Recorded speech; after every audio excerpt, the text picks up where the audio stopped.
দিনটা ছিল 11ই এপ্রিল শনিবার। আমাদের বাড়ির সামনে প্রতি বছর হয় রক্ষাকালী পুজো। এর আগের বছর তোমাদের সাথে হয়তো ভিডিওতে শেয়ারও করেছি। প্রতি বছর বৈশাখ মাসের শেষের দিকে হলেও এবছর কিন্তু চৈত্র মাসের শেষের দিকে হচ্ছে, কারণ সামনেই ইলেকশন। আর ইলেকশনের আগে তো কত কড়া রেস্ট্রিকশন থাকে সেটা তোমরা সবাই জানো। এক বছর পূর্ণ না হলে শোনা কথা পুজো নাকি করতে নেই, না হলে বছরে দুবার পুজো করা হয়ে যায়। তবে এবছরে তো কিছু করারও নেই, মা হয়তো এবছর 1 মাস আগেই আসতে চেয়েছেন। এখন আমরা বেরিয়েও পড়েছি মাকে আনতে যাওয়ার উদ্দেশ্যে। এবছর না আমাদের পাড়ার পুজো আর মাম্পাইদের পাড়ার পুজো একই দিনে পড়ে গেছে। আমাদের বাড়ি যেহেতু মাম্পাইদের বাড়ির বেশ খানিকটা আগে পড়ে, বেশ খানিকটা মানে ওই 7 মিনিটের মতো রাস্তা হবে আর কি। তো ওরা তাই আগেই বেরিয়েছে আর আমরা বেরিয়েছিলাম ওর 5 মিনিট পরে। আর আজ রাস্তায় এসে দেখলাম এত পুজো হচ্ছে, দেখো কত ঠাকুর যাচ্ছে। এই বৈশাখ মাসটা জুড়ে না আমাদের এলাকায় প্রচুর কালী পুজো হয়। আর যেহেতু সামনে ইলেকশন আছে, সামনের মাসে তো আর পুজো হবেই না, তাই যত পুজো হয়তো সব আজকেই হয়ে যাচ্ছে। রাস্তায় আজ এত জ্যাম, এত সাউন্ড আর এত লোক, আর তেমনই গরম পড়েছে। এদিকে আমার অবস্থা তো হয়ে গেছে একদমই খারাপ।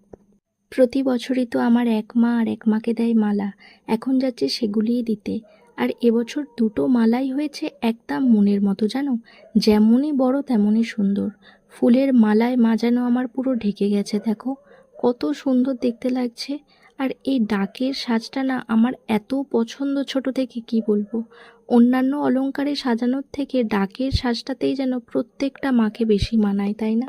দাঁড়াও তোমাদের একটা জিনিস দেখাই। আগের বছর তো তোমাদের বলেছিলাম আমাদের মায়ের সোনার জিভ আছে, কিন্তু সেটা হয়তো তোমাদের সাথে শেয়ার করা হয়ে ওঠেনি। এই দেখো আমাদের মায়ের সোনার জিভটা। এর মধ্যে মাম্পাইও আবার একটা ভাইকে দিয়ে ওদের পুজোর ভোগ পাঠিয়ে দিয়েছে। প্রতি বছরই পাঠাই, কিন্তু এবছর ওদের পুজো আর আমাদের পুজো একদিনে পড়ে যাওয়ায় একটু সমস্যাই হয়েছে। আমাদের এখানেও ভোগ খাওয়ানো শুরু হয়ে গেছে, এদিকে শুরু হয়ে গেছে পুজো।